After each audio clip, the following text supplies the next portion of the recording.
Hello everyone, Ben here, and welcome back to my channel and election predictions for 2018 Senate, and we're going to be talking about West Virginia today because this is the simplest one, and also because I don't know, I wanted to start with West Virginia. And here's the thing, Republicans only need one seat out of 1, 2, 3, 4, 5, 6, 7, 8, 9, 10, 11 competitive elections.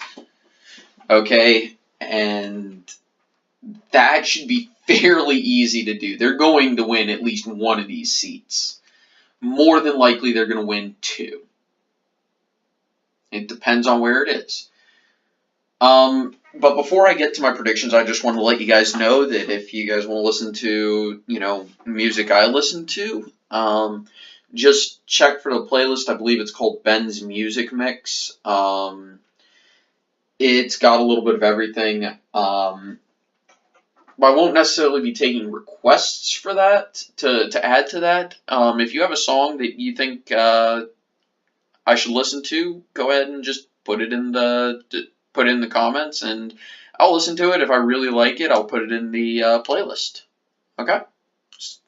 Anyway, so West Virginia is that weird state that really likes its conservative Democrats. Experts may rate it as a toss-up, but I think they're just concerned that Trump won the state by 40, and they're not sure how a Democrat is going to do. But Joe Manchin is incredibly popular in West Virginia. Even supported Trump's Supreme Court nominee without any without any hesitation, and is kind of the good guy. I'm also going to cover Alabama later on because that's an interesting race. And, well, judging by the fact that I live in this part of the state of Virginia at the current time, even though I'm originally from this beautiful state, the state of Georgia, I'm living in Southwest Virginia. I'm circling the area that I live in, which is this southwest part.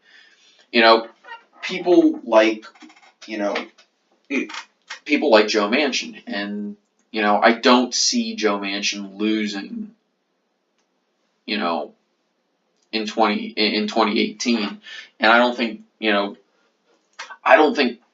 there's going to be anything that changes that, unless he somehow gets caught up in this sexual harassment stuff, but we'll kind of not mess with that now.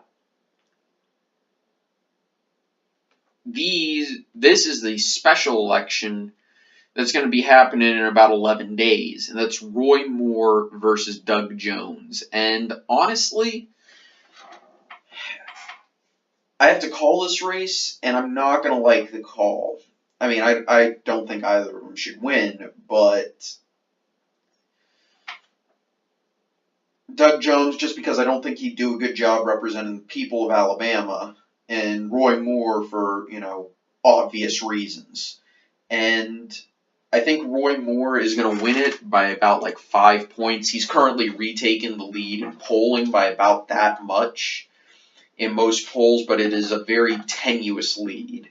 And, that puts Republicans at 50. And, yeah, I'm not entirely sure that Democrats are going to be able to change that. And yeah, especially with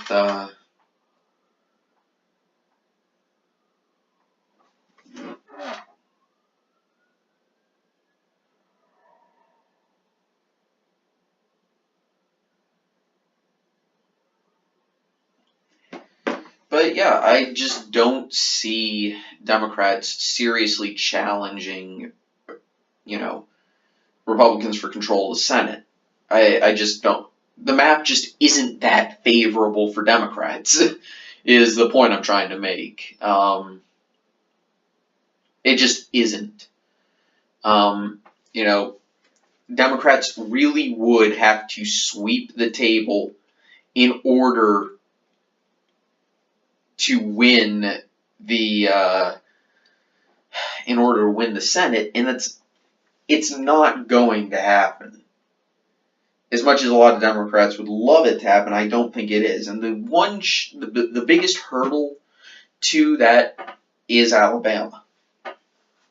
That said, Democrats should be thankful because it would mean that the Senate Republicans cannot afford to lose any votes.